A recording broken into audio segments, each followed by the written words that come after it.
Ya, doctora. ¿Se escucha, verdad? Sí. Sí, Ya. sí, perfectamente. Ya. Buenas tardes a todos los presentes. Les damos la bienvenida a este tema de disfunción de ATM. Es un tema que se ha pedido harto tocar en redes sociales, así que los dejo con el doctor Raba, que es el que va a exponer sobre este tema. Doctor. Muchas gracias, doctora Mutias. Buenas tardes, mi nombre es Pedro Raba, yo soy cirujano dentista y trabajo en la Unidad de Atención de Salud de la Universidad de Santiago de Chile. El tema que vamos a tocar hoy día es la disfunción de la articulación temporomandibular o temporomaxilar ATM.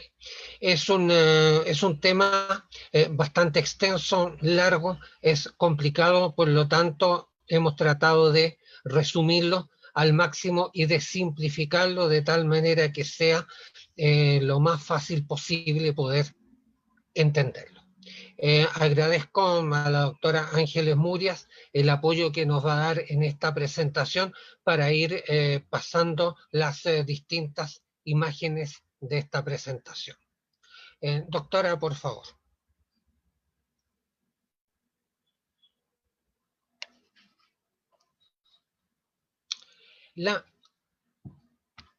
La articulación temporomaxilar o temporomandibular ATM es una articulación que une al único hueso móvil de la cara, que es el maxilar inferior, con el cráneo, concretamente con el hueso temporal, por medio de una articulación móvil o diartrosis, y que es una articulación por encaje recíproco cuando está en reposo y bicondilia doble cuando se encuentra en movimiento o en desplazamiento. La próxima, por favor. Acá tenemos una imagen que nos presenta la estructura de esta articulación temporomandibular o ATM, en que podemos observar muy sucintamente en el esquema parte de los elementos anatómicos que la conforman. Si ustedes se fijan en el recuadro que está marcado en color rojo, se observa con el número 1 el cóndilo del maxilar inferior, que es la porción articular inferior. Con el número 2 se observa el menisco interarticular. Con el número 3 la cavidad glenoidea, que es una cavidad cóncava que se encuentra ubicada en la base del hueso temporal y que es donde encaja el cóndilo del maxilar inferior. Con el número 5 se puede observar el conducto auditivo externo y principalmente podemos poner énfasis en la pared anterior de este conducto auditivo externo, que está muy próximo a la parte más posterior del número 1, que es el cóndilo del maxilar inferior. Y a continuación, como número 4, podemos observar la raíz transversa del zigoma o cóndilo del hueso temporal, que está por delante de esta cavidad glenoidea y que es una protuberancia ósea que tiene mucha importancia cuando hablemos respecto al recorrido del maxilar inferior en los movimientos de apertura, y también cuando conversemos algo respecto a subluxaciones y luxaciones de la articulación temporomandibular. La próxima, por favor. Esta articulación ATM es importante en funciones como la masticación, la deglución, la fonación, entre otras. Su posición, tanto en reposo como en movimiento, depende no solamente de sus propios elementos estructurales, de los que forman parte per se de la misma articulación, sino también de los músculos y ligamentos que la rodean, además de la oclusión o mordida que el paciente posea en el momento de su funcionamiento. Por lo tanto, hay una serie de factores, tanto propios, internos de la articulación, como de elementos que la rodean, los cuales influyen fundamentalmente en el tema de la disfunción de la articulación temporomandibular. La próxima, por favor.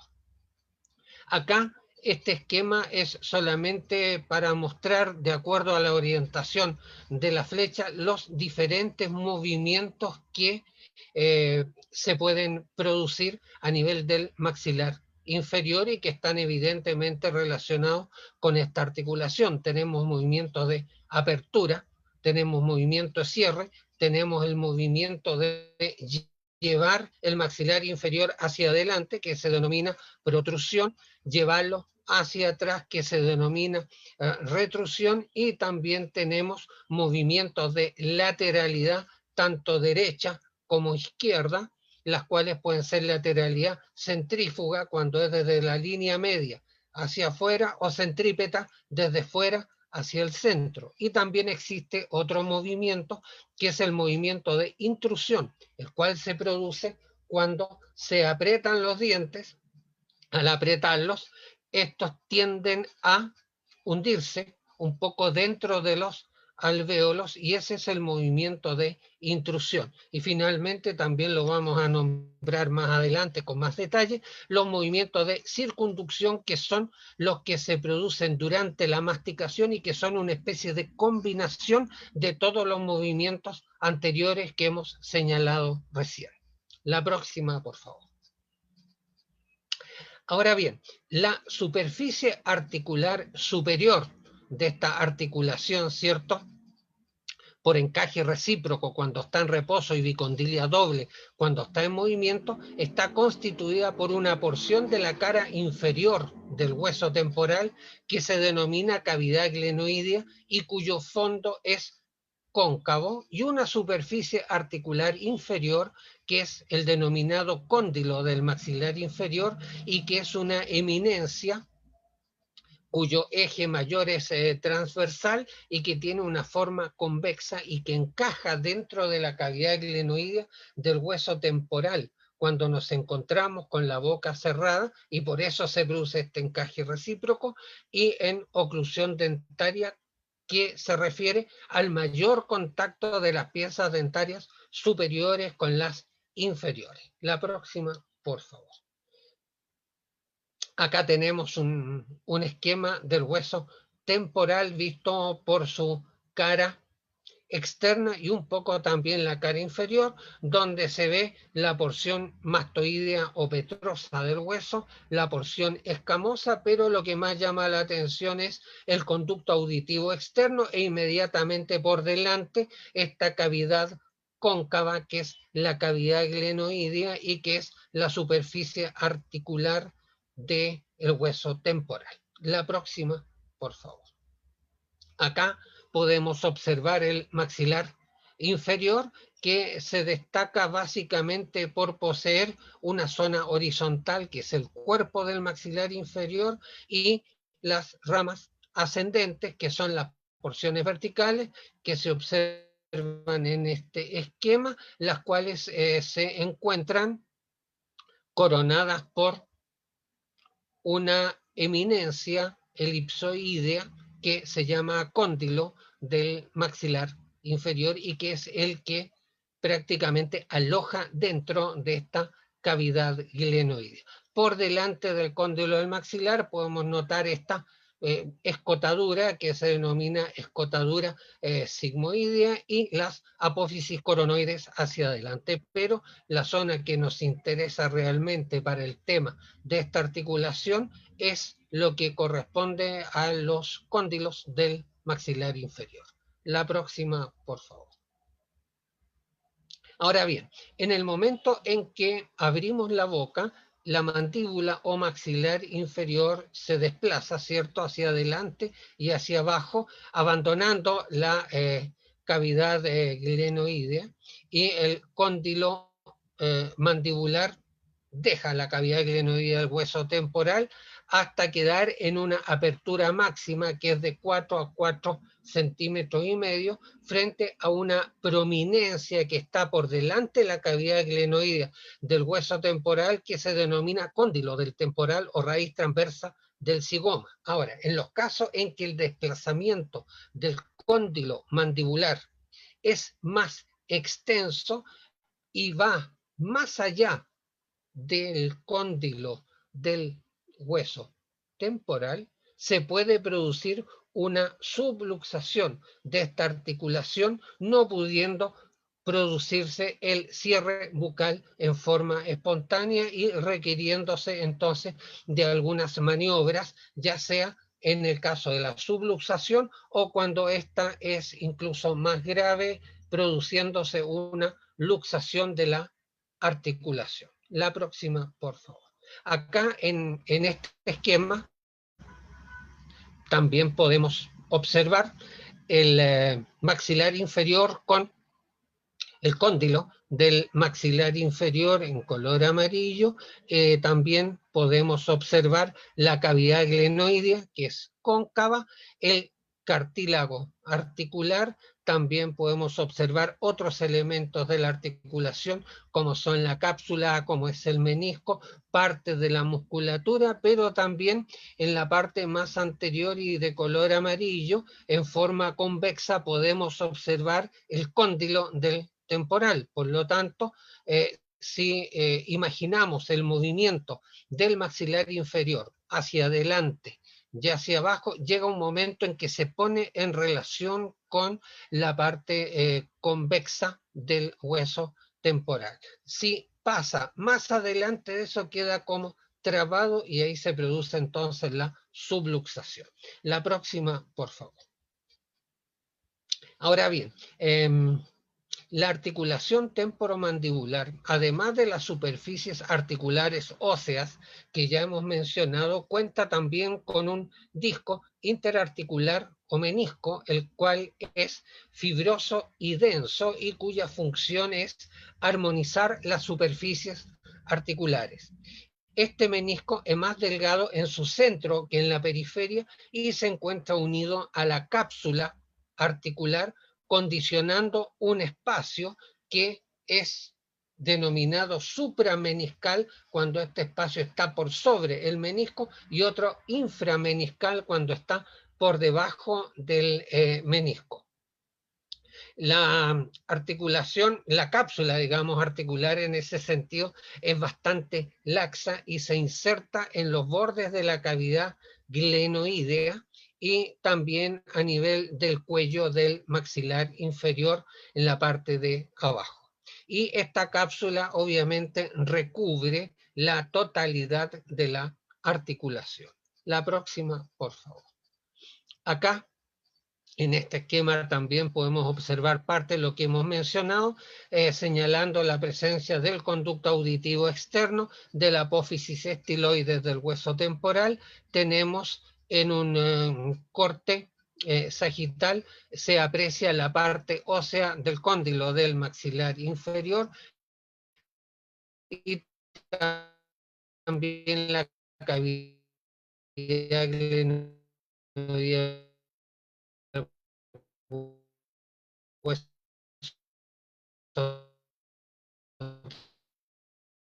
temporal.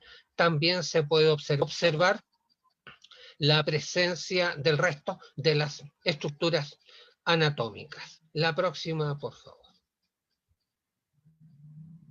Esta articulación temporomandibular o temporomaxilar posee también una membrana sinovial, la cual produce la sinovia, que es un líquido que se considera hoy en día que es un dializado sanguíneo rico en ácido hialurónico y polisacáridos y que lubrica internamente la articulación temporomaxilar.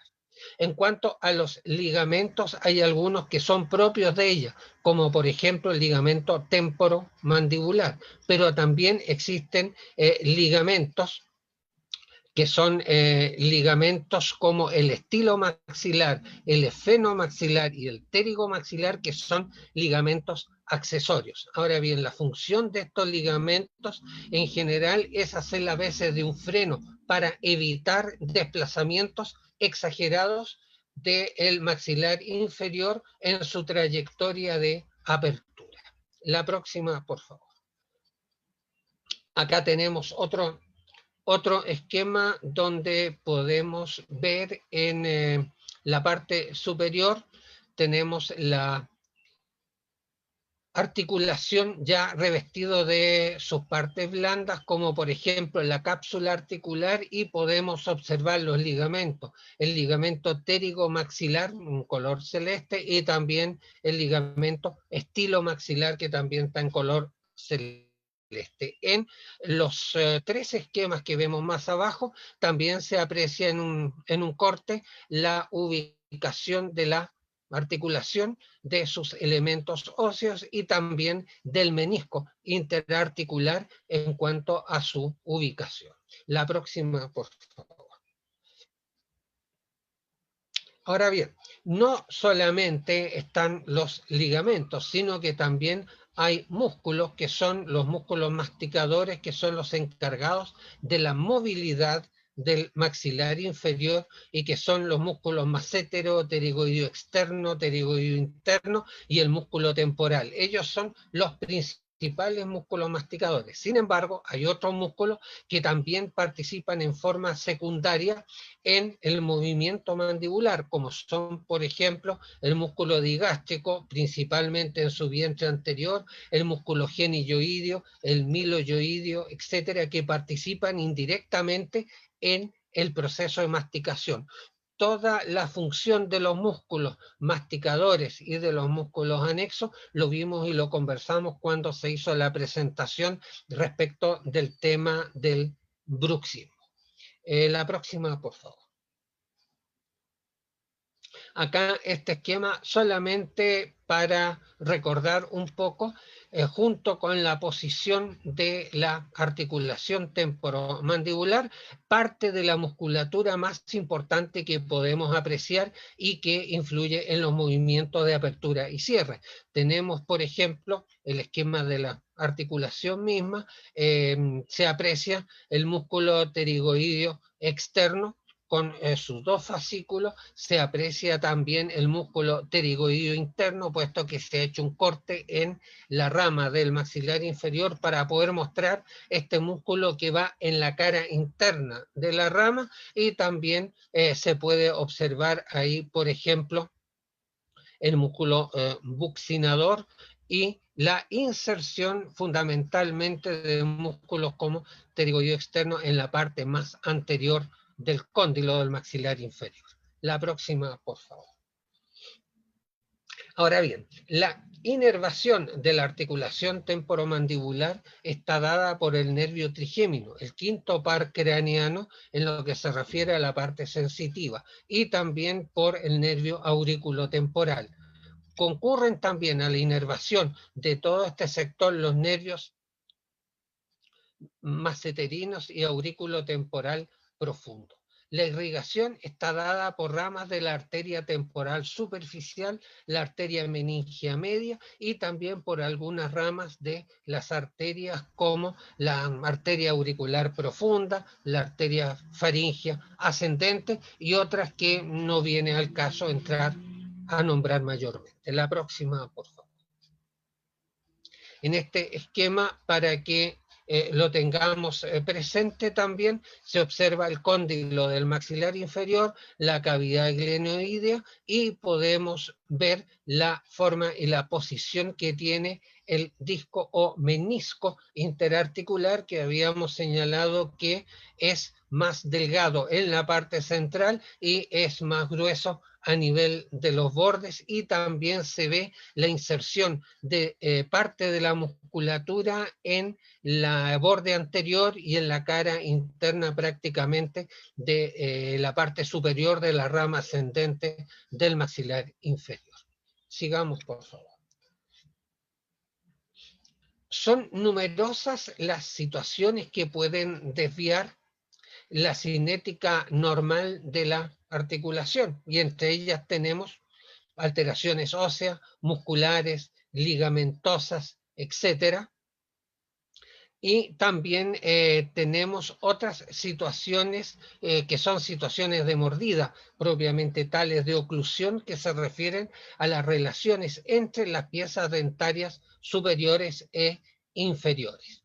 Ahora, desde el punto de vista cinético o de su movilidad, el maxilar inferior, por medio de la articulación temporomaxilar, permite movimientos de lateralidad que pueden ser centrífuga desde la línea media hacia afuera y centrípeta desde afuera hacia la línea media, o sea, el movimiento contrario, movimientos de apertura y de cierre, de protrusión, o sea, llevar el maxilar inferior hacia adelante, y retrusión, vale decir, volverlo hacia atrás, y también de intrusión, que es lo que comentábamos hace unos minutos atrás, vale decir, al apretar los dientes se introducen levemente en el interior de los alvéolos dentarios. Y finalmente una combinación de todos estos movimientos que se denomina movimientos de circunducción y que se producen durante la masticación. La próxima, por favor. Volvemos a mostrar el esquema que ya habíamos visto anteriormente para enfatizar los distintos movimientos: apertura, cierre, protrusión, retrusión, lateralidad, que aquí no se alcanzan a apreciar, pero que son movimientos hacia los costados, y también finalmente los movimientos de intrusión y de circunducción, todos ellos permitidos por esta estructura que es la articulación temporomandibular. La próxima, por favor.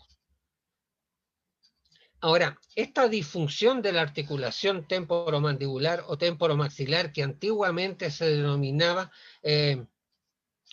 síndrome de Costen, forma parte de la patología de la ATM, en la cual se engloban un gran número de trastornos, entre ellos, por ejemplo, algunos de origen autoinmune, otros de origen infeccioso o de tipo neoplásico, pero también están las alteraciones derivadas de problemas funcionales de una estructura compleja, en que tenemos elementos óseos, elementos articulares, elementos musculares, las piezas dentarias, que también indirectamente influyen en la articulación. Por lo tanto, la disfunción de esta articulación es de naturaleza multifactorial, y entre estas causas podemos señalar estrés, ansiedad, problemas de artritis degenerativas, y también algunos hábitos parafuncionales, como por ejemplo puede ser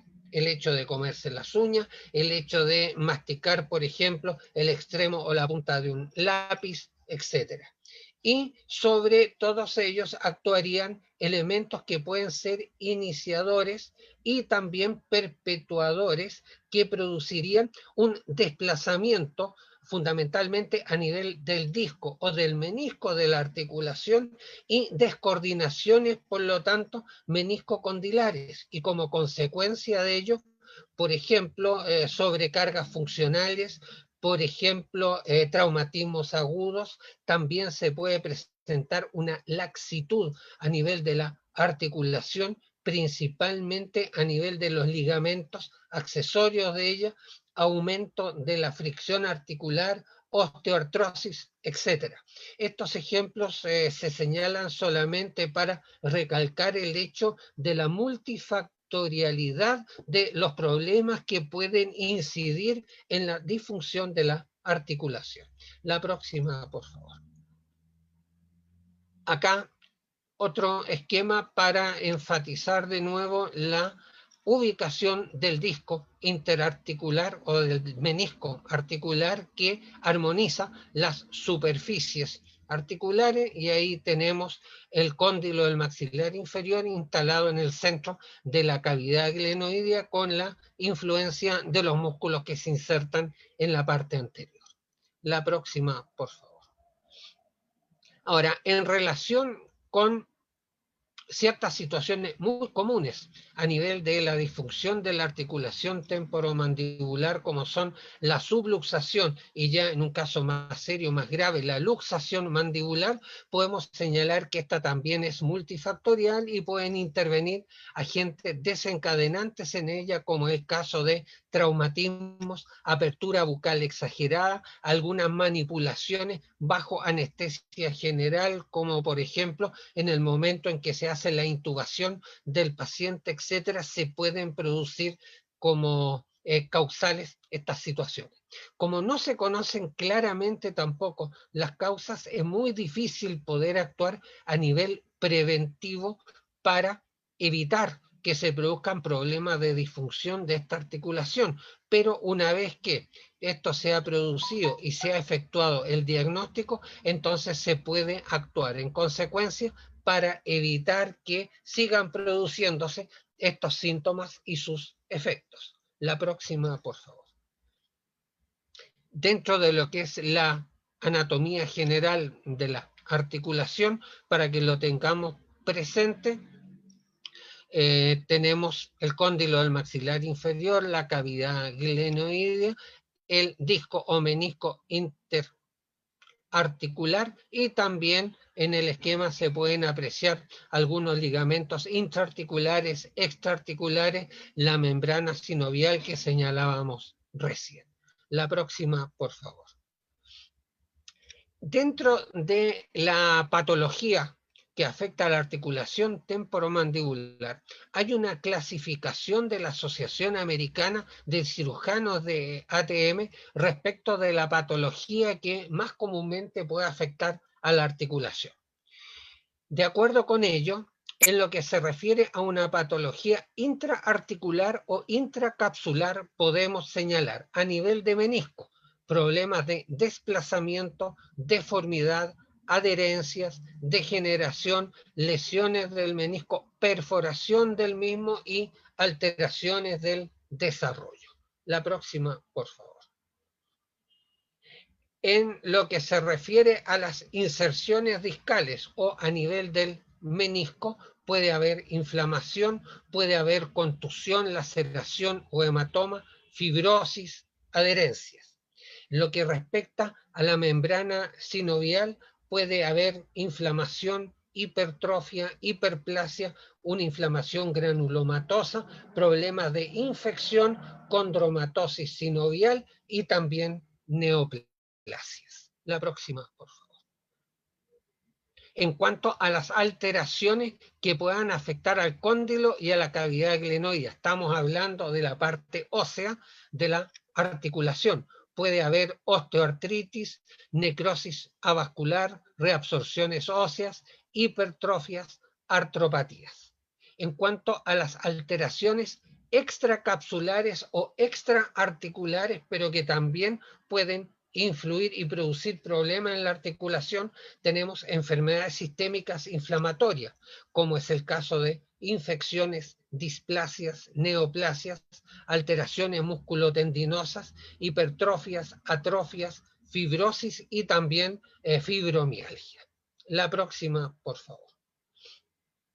Aquí tenemos otro esquema donde podemos apreciar la anatomía de la articulación y de sus estructuras vecinas. La articulación no se ve puesto que está recubierta en este momento por la cápsula articular, se ve el ligamento estilomaxilar en la parte posterior y de acuerdo a lo que se ve en el esquema de la ubicación de las piezas dentarias, al haber una separación de ellas, es porque aquí se está produciendo un desplazamiento del maxilar inferior hacia adelante y hacia abajo, por lo tanto estamos con un movimiento de apertura bucal. La próxima, por favor. Ahora bien, dentro de lo que es la pesquisa de la disfunción de la ATM, es muy importante señalar que al recibir a un paciente del cual se sospecha que puede tener una disfunción de la articulación temporomandibular, es importante efectuar una historia clínica o anamnesis lo más completa posible, poniendo énfasis en situaciones como presencia de dolor articular, presencia de cefaleas, luxaciones o subluxaciones anteriores y cambios recientes en la mordida, o sea, en la oclusión. Recordemos que señalamos que muchas veces la forma de morder y la posición de las piezas dentarias puede también tener repercusiones a nivel de la articulación. Y al examen físico extraoral es importante detectar asimetrías faciales. En el momento de abrir y cerrar la boca puede haber ruido articular, salto, crujido o crepitación a nivel de apertura y cierre bucal, desplazamiento del cóndilo del maxilar inferior en movimientos de apertura y cierre. Puede haber también una desviación de la línea media mandibular en movimientos de apertura y cierre, y finalmente también podemos observar limitaciones a nivel de apertura bucal. La próxima, por favor. Acá podemos apreciar claramente las estructuras de la articulación y que en parte son las que se pueden lesionar o pueden tener problemas producto de las patologías que vimos y señalamos anteriormente. La próxima, por favor. Ahora, respecto a la parte odontológica propiamente tal, evidentemente que la oclusión o la mordida debe ser evaluada especialmente en el examen intraoral, pues puede producir una estabilidad maxilomandibular no compensada que provoque una sobrecarga a nivel articular y que se pueda generar un bruxismo porque la articulación temporomandibular esté trabajando en una situación desfavorable. En otras palabras, el hecho de no tener una oclusión, una mordida balanceada, sino que con topes prematuros en un lado o en otro, o en los diferentes movimientos mandibulares, al ser prolongado a través del tiempo, sí puede producir alteraciones y puede producir problemas a nivel de las estructuras de la articulación. Ahora bien, los exámenes complementarios por imágenes son una muy importante ayuda para el clínico con el objeto de establecer un diagnóstico y por ende un tratamiento adecuado a la patología que la articulación presente. Y entre estos exámenes por imágenes podemos señalar las radiografías panorámicas, la tomografía convencional y principalmente la resonancia magnética, que es actualmente la técnica de examen por imágenes de elección para evaluar la disfunción de la articulación temporomandibular, pues principalmente permite diagnosticar tumores y pseudotumores que se formen a partir de los tejidos blandos. Obviamente una radiografía nos va a dar solamente imágenes a nivel óseo, a nivel de tejido duro, pero no así de todos los elementos blandos, elementos articulares y también a veces de musculatura y de ligamentos que rodean a esta articulación. La próxima, por favor.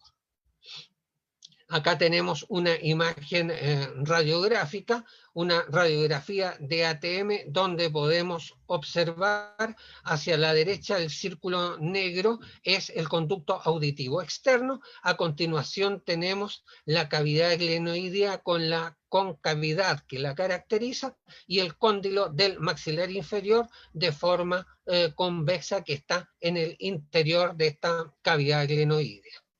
Por lo tanto, da la impresión, de acuerdo con esta imagen, sin ver el resto del maxilar inferior, que el paciente se encuentra con la boca cerrada o con una muy pequeña separación entre las piezas superiores e inferiores, porque el cóndilo del maxilar inferior se encuentra dentro de la cavidad glenoidea. La próxima, por favor.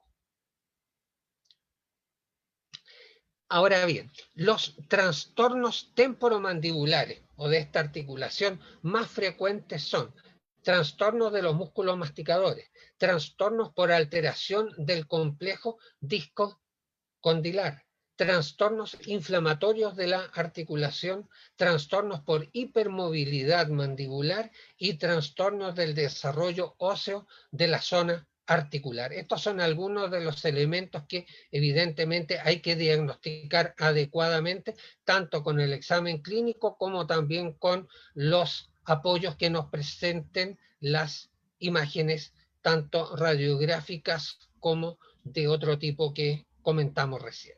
La próxima, por favor.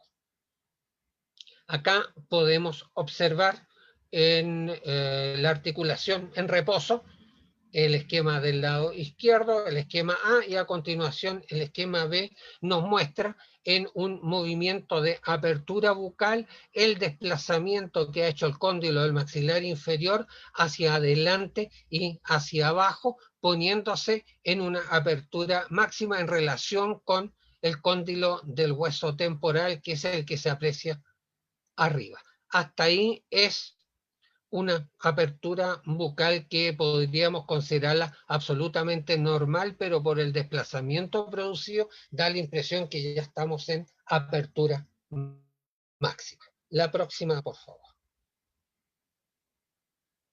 Ahora, el tratamiento de los diferentes trastornos de esta articulación va desde lo más simple, que son las prácticas de autocuidado, hasta lo más complejo, como es la cirugía de la articulación.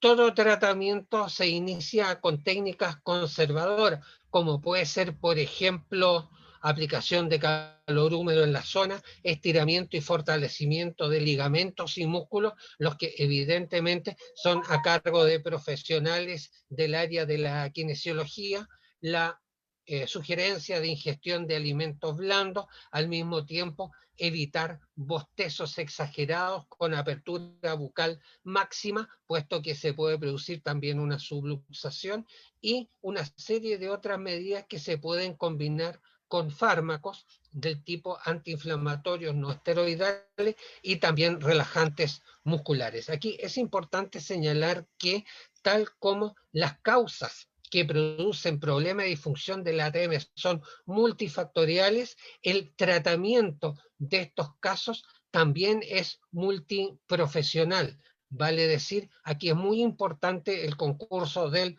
cirujano dentista, fundamentalmente en la detección de los problemas iniciales de la articulación, pero también es importantísima la función de los kinesiólogos y de los fisiatras, como también muchas veces del periodoncista, del ortodoncista y también, por qué no decirlo, del cirujano maxilofacial en casos ya mucho más serios y mucho más graves, en que hay situaciones complejas que producen la disfunción de la articulación y es necesario entrar ya a una cirugía mucho más especializada y de alto nivel. La próxima, por favor.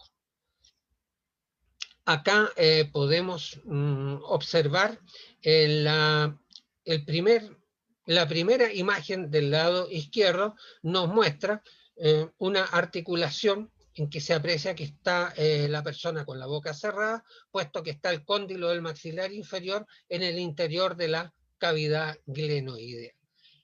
La segunda imagen de izquierda a derecha nos muestra una apertura bucal exagerada en que el cóndilo del maxilar inferior abandonó completamente la cavidad glenoidea y está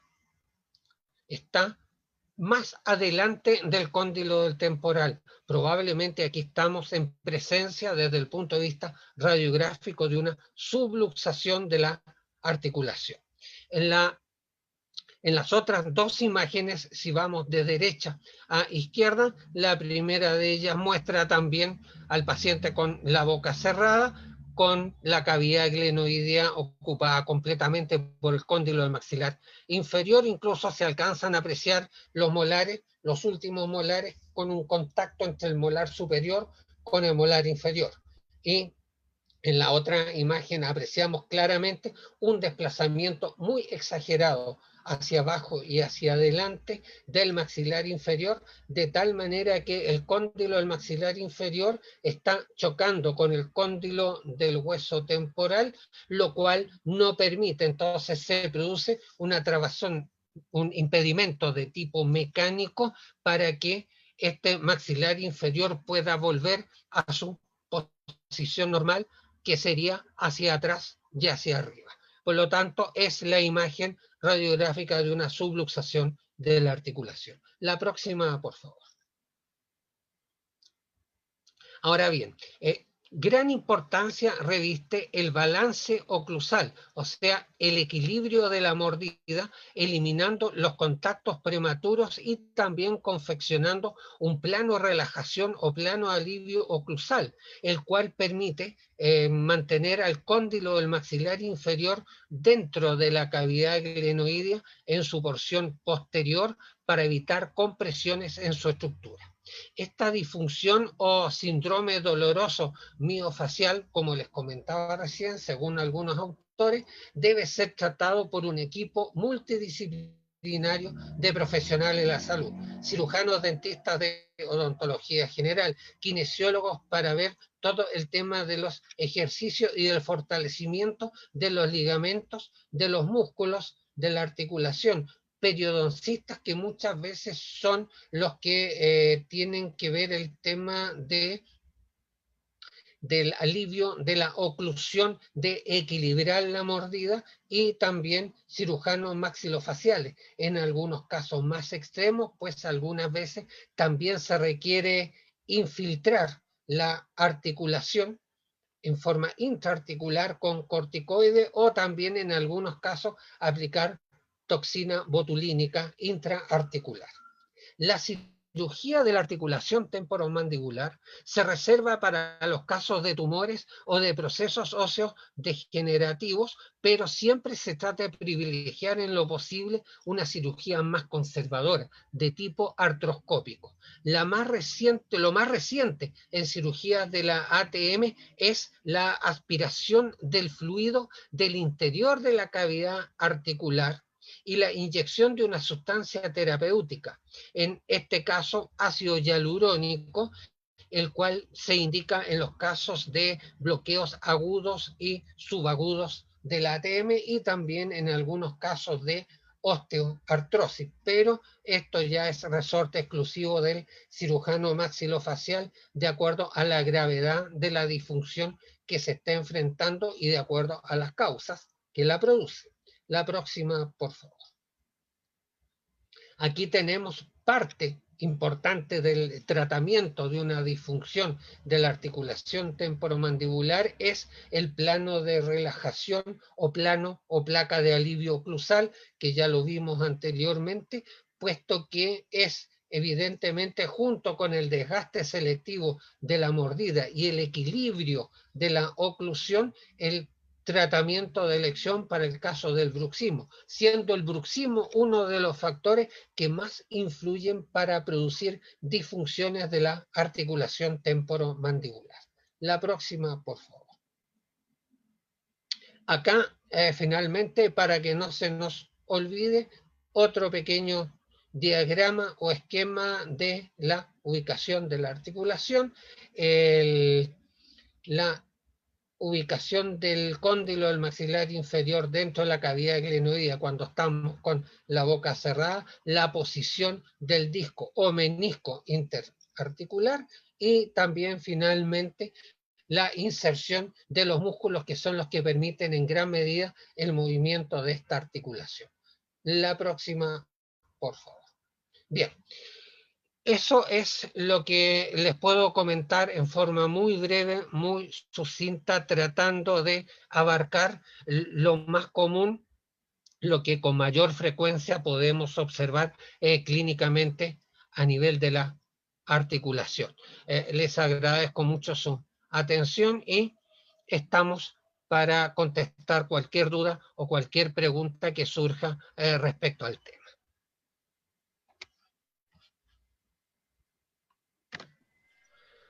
Gracias, doctor, por la presentación. Hasta el momento en el chat no hay preguntas. Gracias a usted, doctora, por el apoyo. Aprovecho de pedir disculpas por no poder poner el cursor cuando usted está hablando, pero cuando yo comparto la pantalla, el cursor se me desaparece, entonces no puedo ir mostrando lo que va diciendo. Perfecto, doctora, no hay problema. Igual, muchas gracias. ¿De qué, doctor? La Estefanía, no sé si nos está escuchando por si hay alguna otra pregunta en Facebook. No, doctora, no hay preguntas en Facebook. Ya.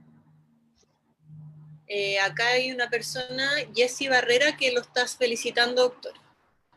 Excelente presentación, dice. Jessy Gracias. Espero que haya quedado lo más claro posible porque es un tema difícil de abordar en tan poco tiempo. Sí, quedó súper bien explicado, doctor.